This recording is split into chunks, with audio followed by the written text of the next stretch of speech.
એક તો આયા આપણો મામલો મેદાને છે, આમ બોર્ડર ઉપર ભારત પાકિસ્તાન નો મેદાને પડ્યો એ મારા બેટા ખદડા સમાધાન કર્યા પછી વાહે પડ્યા ઘા કર્યા.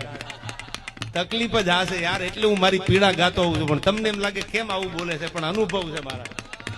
આ ખદડીને ના કોઈથી ભરોસા ન કરાય, સાલા ક્યાં ઘા કરે એ નક્કી ન થાય. એ ભેળા બેહી લે, પાઘડીયું ઉતારે, સા પાણી કરી લે, વળી પાછા વળતો દી આવે. સાહેબ જીભાનની મરદની કિંમત હોય.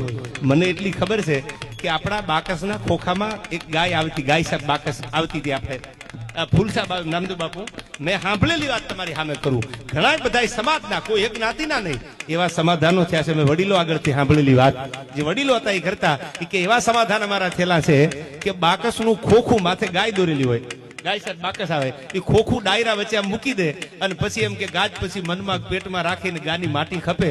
એ સમાધાન બાકસના ખોખામાં, ગાય સાહેબ બાકસના ખોખામાં થયેલા સમાધાન વર્ષો વ્યા ગયા. સાહેબ કોઈ દી સામે બીજી આંખ નથી બદલાવી. આનું નામ મર્દાનગી કહેવાય.